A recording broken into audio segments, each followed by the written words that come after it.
ஜல்லிக்கட்டுக்கு ஆதரவாகவும் போராட்டத்தில் கைதானவர்களை விடுவிக்க கோரி சென்னை மெரினா கடற்கரையில் ஏராளமான இளைஞர்கள் பெண்கள் போராட்டம் நடத்தி வருகின்றனர். இது தொடர்பாக அங்குள்ள எமது செய்தியாளர் பிரசன்னாவிடம் இந்த தகவலை கேட்கலாம். பிரசன்னா, சொல்லுங்க, அந்த போராட்டம் எப்போது தொடங்கியது? அந்த போராட்டத்தில் ஈடுபட்டவர்களுடைய கோரிக்கைகள் எல்லாம் என்ன பிரசன்னா?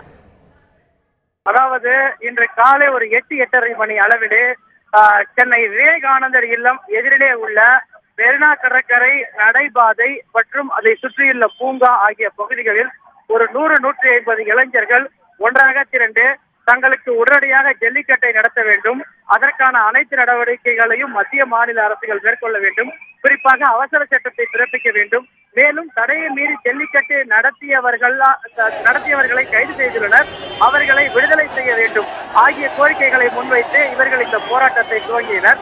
இந்நிலையில் நேரம் ஆக ஆக இந்த போராட்டம் அனைத்து தரப்பு மக்கள் மத்தியிலுமே வலுப்பெற்று வருகிறது.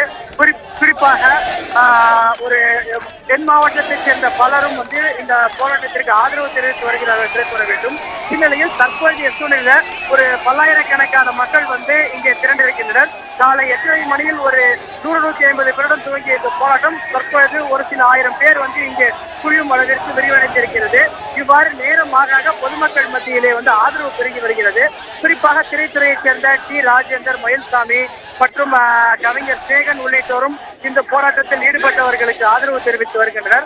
அதே போல திமுக செயல் தலைவரும் எதிர்கட்சி தலைவருமான மு.க. ஸ்டாலின் அவர்களும் இன்று மதியம் இவர்களுக்கு தங்களுடைய ஆதரவை தெரிவித்தார். அப்பொழுது அவரிடம் பேச்சுவார்த்தை நடத்திய இந்த போராட்ட குழுவினர் தாங்கள் ஒரு தமிழராக இந்த போராட்டத்தை ஆதரிக்கும் பட்சத்தில் நாங்கள் ஏற்றுக்கொள்கிறோம், ஆனால் தங்களுக்கு எந்த ஒரு அரசியல் சாயமும் தேவையில்லை என்பது போன்ற கருத்துக்களை அவர் உள்ளிட்ட அரசியல் தலைவரிடம் முன்வைத்தனர். இந்நிலையில் இந்த போராட்டத்தை ஆதரித்த திமுக செயல் தலைவர் ஸ்டாலின் அவர்கள் வரும் தை மாதத்திற்குள்ளாவது மத்திய மாநில அரசுகள் ஜல்லிக்கட்டு போட்டியை நடத்துவதற்கான நடவடிக்கைகளை மேற்கொள்ள வேண்டும் என்ற கோரிக்கையை முன்வைத்து சென்றார். இந்நிலையில் தொடர்ந்து இந்த போராட்டம் வலிமையடைந்து வந்தது. இந்நிலையில் தற்பொழுது இந்த போராட்டத்தில் ஈடுபட்டவர்கள் அனைவருமே குறிப்பாக ஜல்லிக்கட்டு தடைக்கு காரணமான பெட்டா அமைப்பை உடனடியாக தடை செய்து அப்புறப்படுத்த வேண்டும் என்ற ஒரு கோரிக்கையை வலுவாக முன்வைத்துள்ளனர். அதே போல தாங்கள் வாக்களிக்க மாட்டோம், தங்களுக்கான உரிமையை பெற்றுத்தரவில்லை என்றால் என்பது போன்ற கோரிக்கைகளையும் அவர்கள் முன்வைத்தனர். இந்நிலையில் தற்பொழுது தொடர்ந்து தங்களுக்கு உடனடியாக ஜல்லிக்கட்டு போட்டி நடத்தப்பட வேண்டும் என்றும் பெட்டா போன்ற அமைப்புகளை தடை செய்ய வேண்டும் என்ற கோரிக்கைகளை முன்வைத்து ஒரு மிகப்பெரிய ஆர்ப்பாட்டத்திலே அவர்களுக்கு தொடர்ந்து ஈடுபட்டு வருகின்றனர்.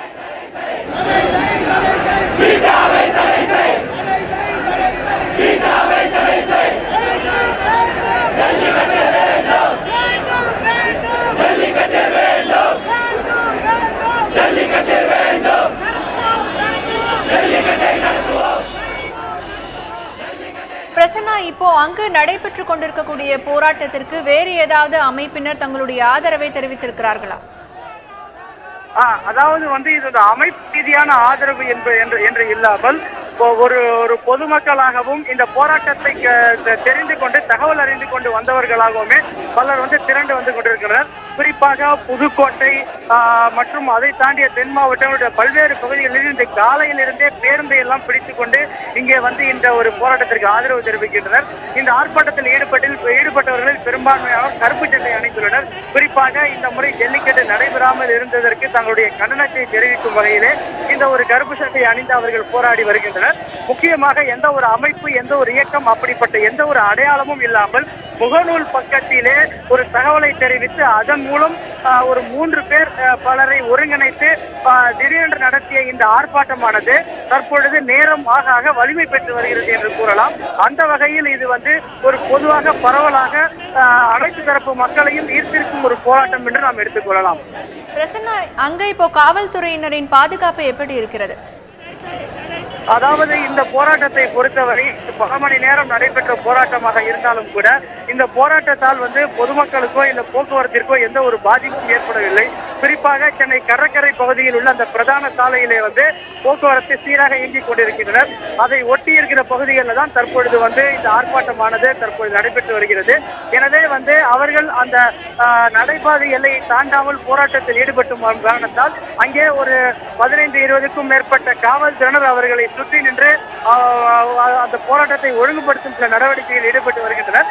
அதை தாண்டி இந்த போராட்டமானது பொதுமக்களை பாதிக்கும் வகையிலான ஒரு போராட்டமாக தற்பொழுது வரை மாறவில்லை. பிரசன்னா, அங்க போக்குவரத்துல ஏதாவது மாற்றம் செய்யப்பட்டு இருக்கிறதா?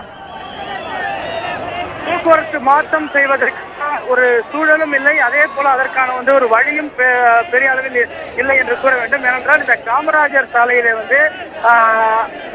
அதாவது விவேகானந்தர் இல்லம் மற்றும் இந்த மெரினா கடற்கரை அந்த இரண்டு பகுதிக்கும் இடைப்பட்ட இந்த காமராஜர் சாலையில் தான் தற்பொழுது போக்குவரத்தானது போய்கொண்டிருக்கிறது.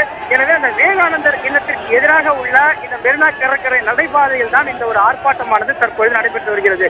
எனவே இது ஒரு சாலை மறியலாகவோ அல்லது பொதுமக்களை பாதிக்கும் போராட்டமாகவோ தற்பொழுது வரை அவர்கள் மேற்கொள்ளவில்லை. குறிப்பாக அங்கு அந்த பகுதியில் செல்லும் வண்டிகளை மறிப்பதோ இல்லை அவர்களை நகர விட மாட்டேன் என்று சொல்லி ஆர்ப்பாட்டம் செய்வதோ அது மாதிரியான நடவடிக்கைகள் எதிலையுமே இவர்கள் ஈடுபடாத காரணத்தால் போக்குவரத்திற்கு ஒரு பெரிய இடையூறு தற்பொழுது வரை ஏற்படவில்லை. மேலும் இந்த பகுதியில் செல்லும் அனைத்து பயணிகளுமே இந்த போராட்டத்தை பார்த்து செல்கின்றனர். மேலும் பலர் இந்த போராட்டம் எதற்காக என்பது குறித்த கேள்விகளையும் எடுத்துச் செல்கின்றனர். எனவே இது போக்குவரத்தை பெரிய அளவில் பாதிக்காத ஒரு போராட்டமாக இருப்பதால் போராட்டம் ஒரு பக்கம் நடந்தாலும் இன்னொரு பக்கம் போக்குவரத்து சீராகவே செல்கிறது. எனவே இதை மாற்றிவிடுவதற்கான எந்த ஒரு நிர்பந்தமும் அவசியமும் தற்போது வரை ஏற்படவில்லை.